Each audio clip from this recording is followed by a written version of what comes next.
എല്ലാ പ്രേക്ഷകർക്കും സ്വാഗതം. റംസാൻ വ്രതവിശുദ്ധിയുടെ ഈ ദിനത്തിൽ നമ്മോടൊപ്പമുള്ളത് കാഞ്ഞങ്ങാട് സ്വീം യത്തീംഖാന പ്രസിഡന്റ്, കാഞ്ഞങ്ങാട് സംയുക്ത ജമാഅത്തിൻ്റെ മുൻ ജനറൽ സെക്രട്ടറിയുമായ ജനാബ് എ ഹമീദ് ഹാജിയാണ്. ഒരുപാട് കാഞ്ഞങ്ങാട്ടെ സാമൂഹിക, സാംസ്കാരിക, രാഷ്ട്രീയ മണ്ഡലങ്ങളിൽ നിറഞ്ഞു നിൽക്കുന്ന വ്യക്തിത്വമാണ് ജനാബ് എ ഹമീദ് ഹാജി. ഒരുപാട് അനുഭവങ്ങൾ അദ്ദേഹത്തിനുണ്ട്. കാരണം അദ്ദേഹം യാത്രകൾ ഇഷ്ടപ്പെടുന്ന ഒരാളാണ്. പല വിദേശ രാജ്യങ്ങളിലും സന്ദർശനം നടത്തി ഒരുപാട് യാത്രകൾ ഇഷ്ടപ്പെടുന്ന അദ്ദേഹത്തിന് ഒരുപാട് അനുഭവങ്ങളുമുണ്ട്. യാത്രകളെക്കുറിച്ച് മാത്രമല്ല, അനുഷ്ഠാനങ്ങളെക്കുറിച്ചും ആചാരങ്ങളെക്കുറിച്ചും വിഭിന്ന ദേശങ്ങളിലെ വ്യത്യസ്തങ്ങളായ ആചാരക്രമങ്ങളെക്കുറിച്ചും ഒക്കെയുള്ള അദ്ദേഹത്തിൻ്റെ അഭിപ്രായങ്ങൾ അതാണ് നമ്മൾ പ്രേക്ഷകരുമായി ഇന്ന് സംവദിക്കുന്നത്. ഒരുപാട് ആചാരങ്ങളും അനാചാരങ്ങളുമുള്ള നമ്മുടെ സമൂഹത്തിൽ അതിനെ വളരെ വിമർശന ബുദ്ധിയോടെ കാണുന്ന ഒരു ശീലമാണ് ജനാബ് എ ഹമീദ് ഹാജി വെച്ച് പുലർത്താറുള്ളത്. കാരണം വിമർശിക്കേണ്ടതിനെ നേരെ ചൊവ്വെ വിമർശിക്കാറുണ്ട് അദ്ദേഹം. പലപ്പോഴും വളരെ സരസമായി കാര്യങ്ങൾ അവതരിപ്പിച്ച് എല്ലാവരുടെയും സ്വീകാര്യത നേടുന്ന ജനാബ് എ ഹമീദ് ഹാജിയെ സ്വാഗതം ചെയ്യട്ടെ. ഏതായാലും യാത്രകൾ ഒരു വലിയ യാത്ര കഴിഞ്ഞാണ് വരുന്നതെന്നറിയാം. ന്യൂസിലാൻഡ് സന്ദർശനം. ആ അനുഭവത്തിൽ നിന്ന് തന്നെ നമുക്ക് ആരംഭിക്കാമെന്ന് തോന്നുന്നു. എങ്ങനെയായിരുന്നു സന്ദർശനം? ഞാൻ ജനുവരി 25 രാവിലെ ബാംഗ്ലൂരിൽ നിന്നുമാണ് ന്യൂസിലൻഡിലേക്ക് പോയത്. ബാംഗ്ലൂരിൽ നിന്ന് ഇന്ത്യയിൽ നിന്ന് ന്യൂസിലൻഡിലേക്ക് ഡയറക്റ്റ് ഫ്ലൈറ്റ് ഇല്ലാത്തത് കൊണ്ട് ബാംഗ്ലൂരിൽ നിന്ന് ഹോങ്കോങ് വഴി ന്യൂസിലൻഡിലേക്ക് പോയി. അപ്പോൾ ആ ഫ്ലൈറ്റ് യാത്ര തന്നെ വാസ്തവത്തിൽ പുതിയ അനുഭവമായിരുന്നു. കാരണം ബാംഗ്ലൂരിൽ നിന്ന് ഹോങ്കോങ്ങിലേക്ക് 5-6 മണിക്കൂറാണ് ഫ്ലൈറ്റ് യാത്ര എടുത്തത്. അപ്പം ഞാൻ ടിക്കറ്റ് ബുക്ക് ചെയ്യുമ്പോൾ തന്നെ എൻ്റെ ഒരു മാന്യ സുഹൃത്ത് എന്നോട് പറഞ്ഞിരുന്നു, ഭക്ഷണം ഏതാണ് എന്ന് നിങ്ങൾക്ക് ആവശ്യപ്പെടാം ടിക്കറ്റ് ബുക്ക് ചെയ്യുന്ന സമയത്ത് തന്നെ, എന്നാൽ ആ ഭക്ഷണം നിങ്ങൾക്ക് അവർ ലഭ്യമാക്കി തരുമെന്ന്. കാരണം പ്രത്യേകിച്ചിട്ട് ഹോങ്കോങ്, ന്യൂസിലൻഡ് എന്നൊക്കെ പറയുമ്പോൾ എല്ലാ തരത്തിലുള്ള ഭക്ഷണം ഉണ്ടാവും. ഇപ്പോൾ മുസ്ലിങ്ങൾക്ക് പന്നി മാംസം പാടില്ല. അപ്പം അങ്ങനെയുള്ള ഭക്ഷണമൊക്കെ ചിലപ്പോൾ ഫ്ലൈറ്റിൽ ഉണ്ടാക്കാം. അതുകൊണ്ട് നിങ്ങൾക്ക് നിങ്ങളുടെ മതപരമായ അത് മറികടക്കാത്ത രൂപത്തിലുള്ള ഭക്ഷണം ഉണ്ടെങ്കിൽ ആവശ്യപ്പെടാമെന്ന് പറഞ്ഞുകൊണ്ട് ഞാൻ ഹലാലായ ഭക്ഷണം വേണമെന്ന് ആദ്യം തന്നെ ടിക്കറ്റ് ബുക്ക് ചെയ്യുമ്പോൾ തന്നെ ആവശ്യപ്പെട്ടിരുന്നു. അതായത് മുസ്ലിം ഭക്ഷണം. അങ്ങനെ ഹോങ്കോങ് ഫ്ലൈറ്റിൽ കയറിയ ഉടൻ തന്നെ ആദ്യം ഈ മതപരമായ ആവശ്യം പറഞ്ഞുള്ള ഭക്ഷണം ആവശ്യപ്പെട്ടവർക്കാണ് ആദ്യം ഭക്ഷണം എത്തിച്ചേരുന്നത്. സീറ്റ് നമ്പർ നോക്കി മുസ്ലിം ഭക്ഷണമല്ലേ എന്ന് പറഞ്ഞിട്ട് കൊണ്ടുതരുന്നു. അപ്പോൾ ഞാനും എൻ്റെ ഭാര്യ ഉണ്ടായിരുന്നു. അപ്പോൾ എൻ്റെ തൊട്ടടുത്തിരുന്ന ഒരു തമിഴ്നാട്ടുകാരനൊരു സുഹൃത്ത്, അദ്ദേഹത്തിന് ഹിന്ദു ഭക്ഷണമല്ലേ എന്ന് ചോദിച്ച് അവർക്ക് കൊടുത്തപ്പോൾ ഞാനത് ശ്രദ്ധിച്ച കാര്യം, അതിൽ ചിക്കനും പച്ചക്കറിയും, ബീഫില്ല, മട്ടനില്ല, അതൊന്നുമില്ല. അങ്ങനെയാണ് അവർ ഹിന്ദു ഭക്ഷണം. ഞങ്ങളെ സംബന്ധിച്ചിടത്തോളം ഈ പന്നി ഒഴിച്ച് ബാക്കി മുസ്ലിം കഴിക്കുന്ന ഭക്ഷണം അത് ദീർഘയാത്രയായതുകൊണ്ട് ഒരു 2-3 തവണ ഭക്ഷണം തരുന്നുണ്ട് അവർ. ഹോങ്കോങ് എയർപോർട്ടിൽ 6 മണിക്കൂർ യാത്ര ചെയ്ത് വലിയ ഫ്ലൈറ്റായിരുന്നു. ഹോങ്കോങ്ങിൽ എത്തിയപ്പോഴാണ് അത്ഭുതപ്പെട്ടു പോയി എയർപോർട്ട് കണ്ടപ്പോൾ. ഗൾഫ് നാടുകളിലെ പല എയർപോർട്ടും കാര്യങ്ങളൊക്കെ നമ്മൾ കണ്ടിട്ടുണ്ട്, പക്ഷേ ഇത്ര അധികം വലിപ്പവും സൗകര്യമുള്ള എയർപോർട്ട് അടുത്ത കാലത്തൊന്നും കണ്ടിട്ടില്ല. ഞങ്ങൾ പോയപ്പോൾ ഗേറ്റിൻ്റെ എണ്ണം തന്നെ 500-ലധികമാണ് ഗേറ്റ് നമ്പർ കാണുന്നത്. അപ്പോൾ ഞാൻ പോകുന്ന സമയത്ത് ഞങ്ങൾക്ക് കിട്ടിയ ഫ്ലൈറ്റ് നമ്പർ 65ആണ്. അപ്പോൾ അവിടെ എത്തി 4 മണിക്കൂർ ഹോങ്കോങ്ങിൽ സ്റ്റേ ഉണ്ടായിരുന്നു. അപ്പോൾ അനുഭവമായ യാത്രയിൽ നിന്ന് മനസ്സിലായത്, വിദ്യാഭ്യാസമില്ലാതെ കൊണ്ട് ലോകത്തെവിടെയും സഞ്ചരിക്കാൻ കഴിയുകയില്ല എന്ന് വ്യക്തമായി മനസ്സിലാകുന്ന കാര്യം. കാരണം എയർപോർട്ടിലെത്തി ഞങ്ങളുടെ ഗേറ്റ് ഏത് ഭാഗത്താണ് എന്ന് ചോദിച്ചപ്പോഴും, അതുപോലെ ഫ്ലൈറ്റ് നമ്പർ, അതിൻ്റെ സമയമൊക്കെ ചോദിച്ചപ്പോഴും ഒരൊറ്റ മറുപടി, യു സീ സ്ക്രീൻ. വേറൊന്നും കൂടുതൽ അവരെ ഓഫീസേഴ്സൊന്നും പറയുന്നില്ല. സ്ക്രീൻ നോക്കുക, കാര്യങ്ങളൊക്കെ വരുമെന്ന്. ഈ സ്ക്രീനിൽ നോക്കുമ്പോൾ ലോകത്ത് എല്ലാ രാഷ്ട്രങ്ങളിലേക്ക് പോകുന്ന ഫ്ലൈറ്റിൻ്റെ നമ്പറും പേരും കാര്യങ്ങളൊക്കെ, അതിൽ നിന്ന് നമ്മുടെ ഫ്ലൈറ്റ് നമ്പറും ഗേറ്റ് നമ്പറും നമ്മൾ തന്നെ ആ സ്ക്രീനിൽ നിന്ന് കണ്ടുപിടിച്ചോളാണ്. ഒരു സാമാന്യ വിദ്യാഭ്യാസം ഇല്ലാത്ത ഒരാൾക്ക് അത് കണ്ടുപിടിക്കാൻ പറ്റിയേയില്ല. അങ്ങനെ ഫ്ലൈറ്റ് ഗേറ്റ് നമ്പർ കണ്ടുപിടിച്ചപ്പോൾ 65 ഗേറ്റ് നമ്പർ. ആ 65 ഗേറ്റ് നമ്പറിലേക്ക് ഏരോ മാർക്ക് ഇട്ടിട്ട് നമുക്ക് സിഗ്നൽ തരുന്നുണ്ട്. അവിടെ അങ്ങനെ കുറേ സഞ്ചരിച്ച സമയത്താണ് മെട്രോ ട്രെയിൻ വന്ന് നിൽക്കുന്നത് മുമ്പിൽ. എയർപോർട്ടിനകത്ത് ട്രെയിനിൽ കൂടി പോകണം. അങ്ങനെ ആ ട്രെയിനിൽ കയറിയിട്ടാണ് ഞങ്ങളുടെ ഗേറ്റ് നമ്പറിലേക്ക് എത്തുന്നത്. അവിടുന്ന് ന്യൂസിലൻഡിലേക്ക് 11 മണിക്കൂറാണ് യാത്ര. ഹോങ്കോങ്ങിൽ നിന്ന് ന്യൂസിലൻഡിലേക്ക് 11 മണിക്കൂർ യാത്ര. അപ്പോൾ ടോട്ടൽ ഫ്ലൈറ്റ് യാത്ര 17 മണിക്കൂറായി. അവിടെയും ഇതുപോലെ തന്നെ കെയറോഡിന് നമുക്ക് ആവശ്യപ്പെട്ട ഭക്ഷണം തരുന്നുണ്ട്, എല്ലാ സൗകര്യങ്ങളും കാര്യങ്ങളൊക്കെ ഫ്ലൈറ്റിലുണ്ട്. വലിയ ഫ്ലൈറ്റാണ്. ന്യൂസിലൻഡിലേക്ക് ഇറങ്ങുന്നത് രാവിലെയാണ്, പുലർച്ചെ 25 രാവിലെ 2:30 മണിക്ക് ബാംഗ്ലൂരിൽ നിന്ന് കയറി ന്യൂസിലൻഡിലേക്ക് ഇറങ്ങുന്നത് 26 പുലർച്ചെ 6 മണിക്കാണ്. അപ്പോൾ അവിടെ ഇറങ്ങുമ്പം ഉണ്ടായൊരു പുതിയ അനുഭവം എന്ന് പറയുന്നത്, സാധാരണ നമ്മൾ ഇമിഗ്രേഷൻ കാർഡ് നമുക്ക് പൂരിപ്പിച്ച് കൊടുക്കാൻ തരും. അപ്പോൾ അവിടെ കിട്ടിയപ്പോൾ ഒരുപാട് ചോദ്യങ്ങൾ. നിങ്ങളുടെ കയ്യിൽ ഭക്ഷണമുണ്ടോ? നമ്മുടെ കംപ്ലീറ്റ് ഹിസ്റ്ററി അതിൽ യെസ് ഓർ നോ ആണ്. അപ്പോൾ സാധാരണ നമ്മൾ ഭക്ഷണം എന്ന് പറയുന്ന സംബന്ധിച്ചിടത്തോളം നമ്മൾ കരുതുന്നത് ഈ പാചകം ചെയ്ത ഭക്ഷണം. അപ്പോൾ ഞങ്ങൾ എൻ്റെ മകളും മകളുടെ ഭർത്താവ് ന്യൂസിലൻഡിലുണ്ട്, അവരെ കാണാൻ വേണ്ടിയിട്ടാണ് പോകുന്നത്. അപ്പോൾ അവർക്ക് കുറേ ബേക്കറി സാധനങ്ങളും അതുപോലെ തന്നെ ഈ കറി വെക്കുന്ന മസാലകളൊക്കെ ഞങ്ങൾ കരുതിയിരുന്നു. അപ്പോൾ ഞാൻ ഭക്ഷണമുണ്ട്, ഫുഡുണ്ടോ എന്ന് ചോദിച്ചെടുത്ത് ഞാൻ നോ എന്ന് ടിക്ക് ചെയ്തു ആണ്. അവിടെ എത്തി സ്ക്രീനിൽ നോക്കുമ്പോൾ ഞങ്ങളെ മാറ്റി നിർത്തുന്നു. കാരണം അവർ ഭക്ഷണം എന്ന് പറഞ്ഞാൽ എല്ലാം വിട്ട്, ബേക്കറി വിട്ട്, ഈ മസാല പാക്കറ്റ് വിട്ടൊക്കെ അതിലുണ്ട്. അത് മാറ്റി നിർത്തിയിട്ട് അവർ ബാഗ് പൊട്ടിക്കുന്നു, ലഗേജ് പൊട്ടിച്ചിട്ട് ഇതൊക്കെ ഭക്ഷണമല്ലേ എന്ന് ചോദിക്കുന്നു. അപ്പോൾ ഞാൻ സോറി സാധാരണ ഞാൻ ഫുഡ് പാചകം ചെയ്ത ഫുഡ് എന്നാണ് എന്ന് പറഞ്ഞിട്ട്, പക്ഷെ മാന്യമായ പെരുമാറ്റമായിരുന്നു ആ ഓഫീസർമാരെടുക്കുന്നത്. ഞങ്ങളെ മാറ്റി നിർത്തിയില്ല, കസേരട്ട് ഇരുത്തിയിട്ട് അയാൾ, ആ മെയിൻ ഓഫീസർ ഞങ്ങളോട് പറഞ്ഞത്, നിങ്ങൾ ഞങ്ങളെ നാട് കാണാൻ വേണ്ടി വരുന്ന സന്ദർശകരാണ്, നിങ്ങളെ ബുദ്ധിമുട്ടുകൾ ശരിയല്ല, ഞങ്ങളെ ഈ നിയമം അനുസരിച്ച് നിങ്ങളെ ഞങ്ങൾക്ക് ശിക്ഷിക്കാം, ഫൈൻ അടക്കാം, പക്ഷേ ആദ്യമായി വരുന്നതാണ്, അതുകൊണ്ട് നിങ്ങൾക്ക് വാർണിംഗ് നോട്ടീസ് തരുമെന്ന് പറഞ്ഞിട്ട് ഞങ്ങൾക്ക് വാർണിംഗ് നോട്ടീസ് തന്നു. നേരെമറിച്ച് നമ്മുടെ നാട്ടിലെ അനുഭവം അതായിരിക്കില്ല ആണ്. അങ്ങനെ ഞങ്ങൾ പുറത്തിറങ്ങിയപ്പോൾ അസഹ്യമായ തണുപ്പ്, നല്ല മഴയുമുണ്ട് ആണ്. അപ്പോൾ ഈ ന്യൂസിലാൻഡ് എയർപോർട്ടിൽ 120 കിലോമീറ്റർ ദൂരെയുള്ള ഹാമിൽട്ടൺ എന്ന സ്ഥലത്താണ് എൻ്റെ മകളും ഭർത്താവും ഉള്ളത്. ഞങ്ങൾ അവിടെ നിന്ന് കാർമാർഗം പോയി 1.5 മണിക്കൂറാണ് ആ യാത്രയിലെടുത്തത്. ആ യാത്രയിൽ ന്യൂസിലൻഡ് ആദ്യമായി കണ്ടപ്പോൾ തന്നെ വല്ലാത്ത അനുഭവം. നമ്മൾ പച്ച പിടിച്ച നാട് എന്ന് നമ്മൾ കേരളത്തെ പറ്റി അഭിമാനിക്കുമ്പോഴും, എന്നാൽ അത് കണ്ടപ്പോൾ യഥാർത്ഥ പച്ച പിടിച്ചത് ന്യൂസിലാൻഡ് എന്ന് തോന്നിപ്പിക്കും. ആവശ്യത്തിൽ അധികം അവർക്ക് എന്തെല്ലാം ഇതൊക്കെ അവർ ഉൽപ്പാദിപ്പിക്കുന്നത്, കൃഷി, പ്രത്യേകിച്ച് ഫ്രൂട്ട്സ് ആണ്. ഓരോ വീട്ടിൻ്റെ മുറ്റത്തും നാരങ്ങത്തോട്ടങ്ങളുണ്ട്, ഓറഞ്ച് ഉണ്ട് ആണ്. അതുമാത്രമല്ല നിരവധി സ്ഥലങ്ങളിൽ ഞങ്ങൾ കൂട്ടമായി മേയുന്ന പശുക്കളൊക്കെ ഉണ്ട്. അന്വേഷിക്കുമ്പോൾ എല്ലാ സ്ഥലത്തും ഡയറി ഫാം, അവരുടെ വരുമാനം അതാണ്. ന്യൂസിലൻഡ് പാലെന്ന് പറഞ്ഞാൽ ലോകപ്രസിദ്ധി എന്നാണ് പറയുന്നത് ആണ്. അങ്ങനെ ഒരു സ്വയം പര്യാപ്തം നേടിയ ഒരു നാട് ആണ്. അപ്പോൾ ശരിക്കും ഹാമിൽട്ടണിലെത്തിയ സമയത്ത് കണ്ടൊരു അനുഭവം എന്ന് പറയുന്നത്, ട്രാഫിക് തന്നെ ആരും ഒന്നിനൊന്നും മറികടക്കുന്ന സ്വഭാവമില്ല. ബസ്സുകാരനായാൽ പോലും ഓവർടേക്ക് ചെയ്യുന്ന സ്വഭാവമില്ല. അതിന് നിയമം അവർ അനുവദിക്കുന്നില്ല. പോലീസ് അവരെ നിയന്ത്രിക്കാൻ പോലീസ് ആവശ്യമില്ല, ഒരു കാര്യമില്ല. അവർ റോഡിൻ്റെ സൈഡിൽ തന്നെ എത്ര കിലോമീറ്റർ സ്പീഡിൽ പോകാമെന്ന് എഴുതി വെച്ചിട്ടുണ്ട്. 40, 60, 80, 100, 120 ആ വേഗതയിൽ മാത്രം എടുക്കും, ഒന്നിനൊന്നും മറികടക്കൂല ആണ്. നമ്മുടെ ഗൾഫ് നാട്ടിൽ കാണുന്ന മാതിരി വൺ വേ അല്ല. നമ്മുടെ നാട്ടിൽ ഇപ്പോൾ റോഡ് 2 ഭാഗത്തും കൂടി വരുന്നുണ്ട്. എന്നിട്ട് പോലും അവിടെ ഒന്നിനൊന്ന് കൂട്ടിമുട്ടുകയോ അല്ലെങ്കിൽ ഒച്ചപ്പാട് ബഹളോ ഒന്നുമില്ല. എല്ലാം ഒരേ രൂപത്തിലാണ് യാത്ര പോകുന്നത് കണ്ടത്. അതുപോലെ പാർക്ക് ചെയ്യുന്നതും നിയമം പറയുന്ന രൂപത്തിൽ മാത്രം. വലിയവനെന്നോ സമ്പന്നനോ എന്നുള്ള വ്യത്യാസമേ ഇല്ല ആണ്. പാർക്ക് ചെയ്യുന്ന സ്ഥലത്ത് മാത്രം പാർക്ക് ചെയ്യും, അതിനപ്പുറം വരെ ആലോചിക്കില്ല.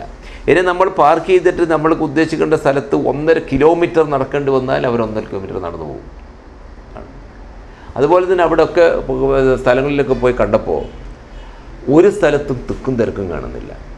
ഒരു സ്ഥലത്ത് നിൽക്കുന്നത് എല്ലാം ലൈനാണ്. ഗവൺമെൻറ് ഓഫീസ് മാത്രമല്ല, ഞാൻ പോസ്റ്റ് ഓഫീസിൽ പോയിട്ടുണ്ട്, ബാങ്കിൽ പോയിട്ടുണ്ട്, അതേപോലെ തന്നെ വ്യാപാര സ്ഥാപനങ്ങളിൽ പോയിട്ടുണ്ട്. അവിടെയൊക്കെ നമ്മൾ കാശ് കൊടുത്ത സാധനം വാങ്ങിയാൽ ആ ബില്ലടക്കാൻ വേണ്ടിയിട്ട് ലൈനാണ്. അത് അവിടുത്തെ നാട്ടുകാർക്ക് നമ്മൾ അഭിനന്ദിച്ചേ മതിയാകും. എന്നാൽ ഞാൻ അവിടുത്തെ തദ്ദേശീയനാണ്, മറ്റൊരു വിദേശീയരാണ്, അതുകൊണ്ട് എനിക്ക് ആദ്യം കൊടുത്തു പോകണമെന്നില്ല. നമ്മൾ എത്ര സമയമാണ് എടുക്കുന്നത് ആ സമയം അവരവർ കാത്തു നിൽക്കും. നമ്മളത് കഴിഞ്ഞതിന് ശേഷം മാത്രമേ എടുക്കെത്തും. അതുപോലെ തന്നെ ഒച്ചപ്പാടോ ബഹളോ കാര്യങ്ങളോ ഒന്നുമില്ല. എല്ലാം നിയമപരമായിട്ട് കാര്യങ്ങളിൽ മാത്രമാണുള്ളത്. ഞങ്ങൾ അവിടുത്തെ മീൻ മാർക്കറ്റിൽ പോയപ്പോൾ അത്ഭുതപ്പെട്ടു പോയി. വാസന എന്ന് പറയുന്നത്, ഒരു മീനിൻ്റെ ഒരു വാസന എന്ന് പറയുന്നത് അതില്ല. അതുമാത്രമല്ല, ആ മീൻ തൊഴിലാളികൾ അവിടുത്തെ അഭ്യസ്ത വിദ്യരായ അവിടുത്തെ പെൺകുട്ടികൾ, 20-22 വയസ്സുള്ള അഭ്യസ്തരായ പെൺകുട്ടികളാണ് അവിടെ മീൻ മാർക്കറ്റ് ജോലി ചെയ്യുന്നത് കണ്ടത്. അവരുടെ വേഷവിധാനം കണ്ടാൽ നമ്മുടെ നാട്ടിലെ ഡോക്ടേഴ്സിൻ്റെ തോന്നിപ്പോയി. ഞാൻ ഡോക്ടറാണെന്ന് സംശയിച്ചു പോയി. ആണ് വെള്ള പാൻസ്, വെള്ള ഷർട്ട്, അതുപോലെ തന്നെ വെള്ള കയ്യൊറ, വെള്ള തൊപ്പി, വെള്ള ഷൂസ്, ഇതൊക്കെ ഇട്ടിട്ട് നമുക്ക് മീൻ ആവശ്യമുണ്ട്, മീൻ എന്താണെന്ന് പറഞ്ഞ സമയത്ത് അവരാദ്യം മീനിൻ്റെ ഒരു ആൽബം നമുക്ക് തരും. അതിലാവശ്യമുള്ളത് പറഞ്ഞു കൊടുത്താൽ പാക്ക് ചെയ്തിട്ട് തരുന്നു. അവരോട് സംസാരിക്കുമ്പോൾ പറഞ്ഞത് എല്ലാം തൊഴിൽ ആണ്, മണിക്കൂറിന് ഞങ്ങൾക്ക് ശമ്പളം ആണ്. അവിടെ ഡോക്ടറുടെ ജോലിയായാലും എഞ്ചിനീയറുടെ ജോലിയായാലും മീൻ മാർക്കറ്റ് ജോലി ചെയ്യുന്നവരുടെ ജോലിയായാലും എല്ലാം അവർ കാണുന്നത് ജോലിയാണ്. വൈറ്റ് കോളർ എന്ന് പറഞ്ഞ വ്യത്യാസമില്ല. ആണ് മണിക്കൂറിന് ചുരുങ്ങിയത് $13. ഒരു ന്യൂസിലാൻഡ് ഡോളർ എന്ന് പറഞ്ഞാൽ ഇന്ത്യൻ്റെ 37 ഉറുപ്പികയാണ്. അതിൽ $2 ടാക്സ് കഴിക്കും. ഗവൺമെൻറ് ടാക്സ് കഴിച്ച് ബാക്കി നേരെ ബാങ്കിലാണ് കയ്യിൽ കൊടുക്കുന്നത് എല്ലാ ആഴ്ചയുമാണ്. അത് ഈ പരിശുദ്ധ റമളാൻ്റെ സമയത്താണ് ഇപ്പോൾ നമ്മൾ ഈ അഭിമുഖം നടത്തുമ്പോൾ ഞങ്ങളുടെ മതം പറയുന്നത് അധ്വാനിക്കുന്നവൻ്റെ വിയർപ്പ് വറ്റുന്നതിന് മുമ്പ് കൂലി കൊടുക്കണം എന്ന് ആചാപിച്ചൊരു മതത്തിൻ്റെ അനുയായികളാണ് ഞങ്ങൾ മുസ്ലിങ്ങൾ. പക്ഷെ അവിടെ പോയപ്പോഴാണ് ഇസ്ലാം മതത്തിൻ്റെ ഒരു സന്ദേശം ഉൾക്കൊണ്ടുന്നൊരു രാഷ്ട്രം ന്യൂസിലാൻഡ് എന്ന് മനസ്സിലായത്. കാരണം ആഴ്ചയിലാണ് ശമ്പളം. അത് ഗവൺമെൻറ് സർവീസ് ജോലി ചെയ്തവർക്കും പ്രൈവറ്റ് ജോലി ചെയ്തവരൊക്കെ തന്നെ എല്ലാ ബുധനാഴ്ചയും രാവിലെയും അവരെ ബാങ്ക് അക്കൗണ്ടിലേക്ക് ശമ്പളം എത്തും ആണ്. പക്ഷെ അവിടുത്തെ പൗരന്മാരെ സംബന്ധിച്ച് എല്ലാ ജോലിയും അവർ ചെയ്യും. ഇന്ന ജോലി എനിക്ക് ആവശ്യമുള്ളൂ എന്നുള്ള ഒരു നിർബന്ധ ബുദ്ധി അവർക്കില്ല. അതുപോലെ പരിശുദ്ധ റംസാൻ മാസത്തിൽ മറ്റ് രാജ്യങ്ങളിൽ, ഇവിടെ പ്രത്യേകിച്ച് ഗൾഫ് നാടുകളിൽ, അതുപോലെ മറ്റ് സ്ഥലങ്ങളിൽ, കേരളത്തിന് പുറത്തുള്ള സ്ഥലങ്ങളിൽ, അവിടെ നമ്മൾ സന്ദർശനമൊക്കെ നടത്തുമ്പോൾ അവിടെ എന്തെങ്കിലും ഒരു വ്യത്യാസം രീതികളിൽ, ആചാരങ്ങളിൽ ഏതായാലും അനുഷ്ഠാനങ്ങളിൽ വ്യത്യാസം കാണില്ല, കാരണം ഒരേ മതത്തിൻ്റെ അനുയായികൾ എന്ന നിലയിൽ, മറിച്ച് മറ്റേതെങ്കിലും വ്യത്യാസങ്ങൾ ശ്രദ്ധയിൽപ്പെട്ടിട്ടുണ്ടോ? അല്ല, ഈ ഗൾഫ് നാടുകളിനെ സംബന്ധിച്ചിടത്തോളം പരിശുദ്ധ റമളാനിൻ്റെ ആരംഭത്തിൽ തന്നെ ജനങ്ങൾക്ക് ഒരു മുന്നറിയിപ്പ് അവിടുത്തെ ഗവൺമെൻറ് മെമ്പറോട് നൽകും. ഇന്ന ദിവസം റംസാൻ ആരംഭിക്കുന്നു. റമളാൻ എന്നാണ് ശരിയായ പദം. അപ്പോൾ ഈ മലയാള പദത്തിൽ ലാ ഇല്ലാത്തതുകൊണ്ട് നമ്മൾ റംസാൻ എന്ന് പറയുന്നത്. അപ്പോൾ ഈ റമളാൻ ആരംഭിക്കുമ്പോൾ തന്നെ നാളെ വ്രതം ആരംഭിക്കുന്നു. വ്രതത്തെ ബഹുമാനിക്കണം, ആദരിക്കണം. അത് മതപരമായ ഒരു ചിട്ടയായതുകൊണ്ട് ആ മതത്തിൻ്റെ ക്രമീകരണങ്ങൾ, ആ ക്രമീകരണത്തോട് എല്ലാവരും യോജിച്ച് പോകണമെന്ന് പറയും. അതിൻ്റെ അർത്ഥം പരസ്യമായുള്ള നോമ്പിനെ ഇല്ല എന്ന് തെളിയിക്കുന്ന രൂപത്തിലുള്ള ഭക്ഷണ പദാർത്ഥങ്ങൾ പരസ്യമായി കഴിക്കുക, അതൊന്നും ഗൾഫ് നാടുകളിൽ പാടില്ല ആണ്. പരസ്യമായിട്ട് പാടില്ല. ആ ഒരു വ്യത്യാസം മാത്രമേ ഉള്ളൂ. ബാക്കി ഒരു വ്യത്യാസവും ഗൾഫ് നാട്ടിൽ പ്രത്യേകമായിട്ട് നോമ്പിനില്ല. വിഭവങ്ങളുടെ കാര്യം ഗൾഫ് നാടുകളിലെ വിഭവങ്ങളൊക്കെ ഇവിടെ നമ്മുടെ നാട്ടിലും എത്തി എന്നാണ്. അതെ, ഇപ്പോഴ് ഈ ഗൾഫ് എന്ന് പറയുന്ന വാസ്തവത്തിൽ കേരളത്തിൻ്റെ ഒരു പതിപ്പായി മാറിയിട്ടുണ്ട്, അല്ലെങ്കിൽ കേരളം ഗൾഫിൻ്റെ പതിപ്പായി മാറിയിട്ടുണ്ട്. വേഷവിധാനത്തിലായാലും ശരി, ഡ്രസ്സിൻ്റെ കാര്യം ഉദ്ദേശിക്കുന്നത് പോലെ തന്നെ ഭക്ഷണത്തിൻ്റെ കാര്യമായാലും ശരി, ഇവിടെ കിട്ടുന്ന ഭക്ഷണമൊക്കെ അവിടെയുമുണ്ട്, അവിടെ കിട്ടുന്നതൊക്കെ ഇവിടെയുണ്ട് ആണ്. ഭക്ഷണ കാര്യത്തിലൊരു വ്യത്യാസവും ആണ്. സജി സൂചിപ്പിച്ച മാതിരി ഇപ്പോൾ ഗൾഫിലെ എല്ലാ ഭക്ഷണവും വാസ്തവത്തിൽ ഈ നമ്മുടെ നാട്ടിൽ കിട്ടുന്ന ദിവസേന പത്രങ്ങളിൽ ദിവസേന പെട്ടിക്കോള വാർത്തയാണ് വന്നുകൊണ്ടിരിക്കുന്നു. അവിടെ ഭക്ഷണ കാര്യത്തിൽ അങ്ങനെ വ്യത്യാസ കാര്യങ്ങളൊന്നുമില്ല. അതുപോലെ എപ്പോഴും നമ്മൾ വ്രതത്തിൻ്റെ ആ ഒരു വിശുദ്ധി മനസ്സിലേക്ക് ഉൾക്കൊള്ളുമ്പോൾ ഇത് പലപ്പോഴും പല അഭിമുഖങ്ങളിലും ചോദിച്ച ഒരു ചോദ്യം തന്നെയാണ്. കാരണം അത് ആഴത്തിൽ പഠിക്കാൻ, ഉൾക്കൊള്ളാൻ യുവതലമുറ തയ്യാറാകുന്നുണ്ട്. തീർച്ചയായിട്ടും തയ്യാറാകുന്നുണ്ട്. ഇപ്പോഴ് റംസാനിനെ നെഞ്ചിലേറ്റ് നടക്കുന്നിടത്ത് ഭദ്രസ്ഥതായിട്ടുള്ളത് ചെറുപ്പക്കാരാണ്. അവർ വല്ലാത്ത ആവേശത്തോടു കൂടിയാണ് വ്രതത്തെ അവർ സ്വാഗതം ചെയ്തത്. ഒന്ന്, ജീവിതത്തിൽ കുറേ ക്രമീകരണങ്ങൾ, അടുക്കും ചിട്ടയും അവർക്ക് ആക്കാൻ വേണ്ടി പറ്റുന്നു. അത് ആരാധനകളുടെ കാര്യത്തിലായാലും ശരി, അതുപോലെ തന്നെ വ്യക്തി ജീവിതത്തിലായാലും ശരി, ഭക്ഷണത്തിൻ്റെ കാര്യത്തിലായാലും ശരി, ഉറക്കത്തിൻ്റെ കാര്യത്തിലായാലും ശരി, എല്ലാത്തിനും ചിട്ട ഈ വ്രതത്തിലുണ്ടാകുന്നു എന്നുള്ളതാണ്. കൃത്യസമയത്ത് വീട്ടിലെത്തുന്ന ആ ഒരു ചുറ്റുപാട്, അതേപോലെ തന്നെ എല്ലാ സമയത്തും മതം അനുശാസിക്കുന്ന സമയത്ത് പള്ളിയിലെത്തുന്ന ആ ഒരു ഔത്സുക്യം, ഇതൊക്കെ തന്നെ ഈ വ്രതത്തിൽ ഉണ്ടാകുന്നത് കൊണ്ട്, നോമ്പ് കാലത്ത് ഉണ്ടാകുന്നതുകൊണ്ട് ചെറുപ്പക്കാർക്ക് വളരെ ആവേശമാണ്. അതുമാത്രമല്ല, ഈ ഞങ്ങളുടെ മതത്തിൽ നിർബന്ധമാക്കപ്പെട്ട ആരാധനകൾ പലതുമുണ്ട്. പക്ഷേ വ്രതം, നോമ്പ് എനിക്കുള്ളതാണ് എന്ന് പടച്ചതമ്പുരാനെ ഉറക്കെ പ്രഖ്യാപിച്ച ഒരു ആരാധന റമദാൻ മാത്രമാണ്. അതിന് കാരണം എന്ന് പറഞ്ഞാൽ ബാക്കി എല്ലാ ആരാധനകളും പരസ്യമായിട്ട് കാണും, ജനങ്ങൾ കാണും. ഞാൻ നമസ്കരിക്കുന്നത് കാണും. ഞാൻ നമസ്കരിക്കുന്നില്ല എങ്കിൽ നിസ്കരിക്കാത്ത സ്വഭാവക്കാരനാണെന്ന് പറയും. സക്കാത്ത് കൊടുക്കുന്നത് കാണും. ഞാൻ സക്കാത്ത് കൊടുത്തില്ല എങ്കിൽ പിശുക്കരാണോ, സക്കാത്ത് കൊടുക്കാറില്ല എന്ന് പറയും. ഹജ്ജിന് പോകാൻ നിർബന്ധമായ അവസ്ഥ എനിക്ക് വന്നാൽ ഞാൻ ഹജ്ജ് പോയില്ലെങ്കിൽ ആൾ പറയും ഹജ്ജ് കടാണ്, ഹജ്ജിന് പോയില്ല എന്ന് പറയും. അതേസമയത്ത് ഞാൻ നോമ്പുകാരനായെന്ന് ആർക്കും പറയാൻ വേണ്ടി കഴിയില്ല. എൻ്റെ ഭാര്യയ്ക്ക് പോലും വാസ്തവം ഞാൻ നോമ്പുകാരനാണെന്ന് പറയാൻ വേണ്ടി കഴിയില്ല ആണ്. അപ്പോൾ അതുകൊണ്ടാണ് രഹസ്യമായിട്ടുള്ള ഒരു ആരാധനയായതുകൊണ്ടാണ് നോമ്പ് എനിക്കുള്ളതാണ്, അതിൻ്റെ ഫലം അതിൻ്റെ പ്രതിഫലം കൊടുക്കുന്നത് ഞാനാണ് എന്ന് പറയാൻ വേണ്ടി കാരണം അതാണ്. അത് മാത്രമല്ല, ഈ നോമ്പ് മുറിക്കാൻ നേരത്ത്, നോമ്പ് മുറിക്കാൻ മഗ്‌രിബ് ബാങ്ക് കൊടുക്കുമ്പോഴല്ല നോമ്പ് മുറിക്കുന്നത്, സൂര്യൻ അസ്തമിക്കുന്ന സമയത്താണ് നോമ്പിൻ്റെ അവസാനം. അത് സന്തോഷത്തോടു കൂടി കാത്തു നിൽക്കണമെന്നാണ് പറയുന്നത്. വല്ലാത്ത ഒരു തിടുക്കം നോമ്പ് മുറിക്കുന്ന കാര്യത്തിൽ വേണമെന്ന് പറയുന്നുണ്ട്.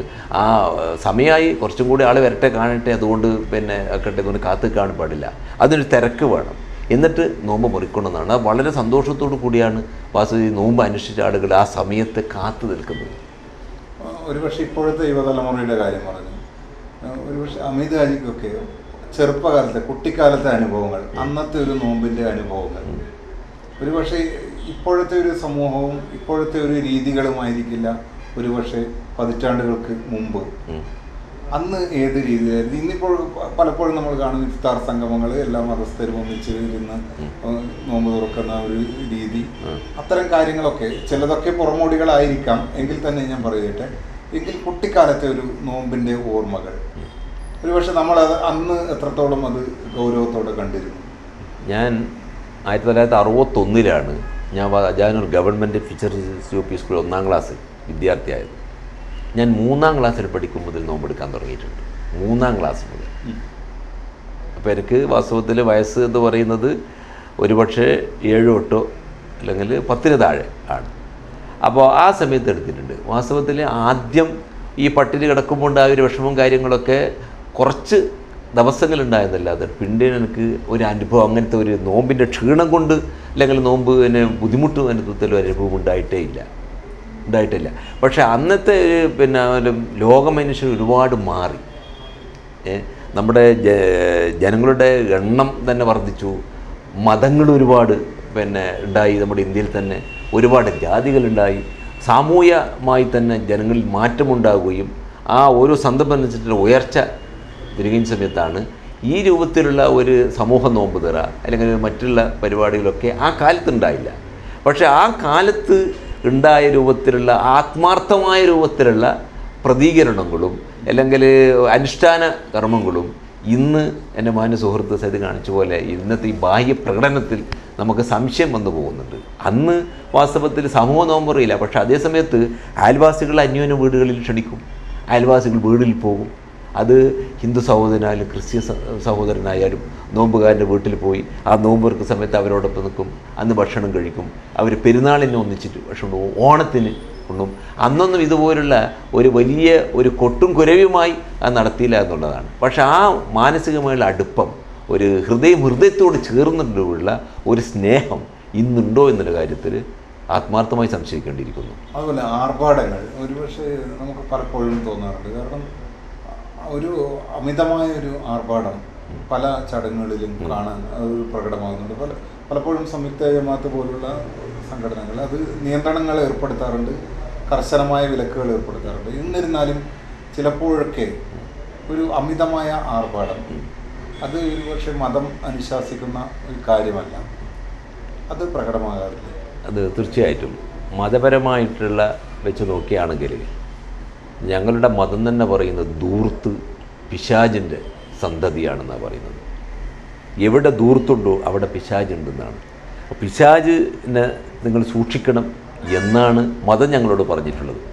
പിന്നെ ചെറുപ്പക്കാരിൽ അല്ലെങ്കിൽ സമൂഹത്തിൽ ഒരു വിഭാഗം എന്ന് പറയുന്നത് ഒരു മുൻവിധിയോട് മുൻധാരണയോട് കൂടി എല്ലാ കാര്യത്തെയും അവർ നോക്കിക്കാണുക എന്നുള്ളതാണ്. അവർക്കൊരു തീരുമാനമുണ്ടാകും. ആ തീരുമാനത്തിൽ നിന്ന് നാടൻ ഭാഷയിൽ പറഞ്ഞ ആന ഭരിച്ചാലും ചിലപ്പോൾ അനങ്ങൂല എന്നുള്ളതാണ്. അതുകൊണ്ട് എന്ത് തന്നെ നമ്മുടെ ഉത്ബോധന പ്രസംഗം നടത്തിയാലും ഉപദേശങ്ങൾ നടത്തിയാൽ ഏത് മതത്തിലായാലും ശരി അത് വേണ്ട രൂപത്തിൽ ഉൾക്കൊള്ളാൻ ഇന്നത്തെ യുവതലമുറയിൽ സമൂഹം ഒരു വിഭാഗം തയ്യാറാകുന്നില്ല എന്നുള്ളതിൻ്റെ ദൂഷിത ഫലമാണ് നേരത്തെ സുഹൃത്ത് സൂചിപ്പിച്ച പോലെ ഈ അനിയന്ത്രിതമായി കാണുന്ന ധൂർത്തും കാര്യങ്ങളൊക്കെ പറയുന്നത്.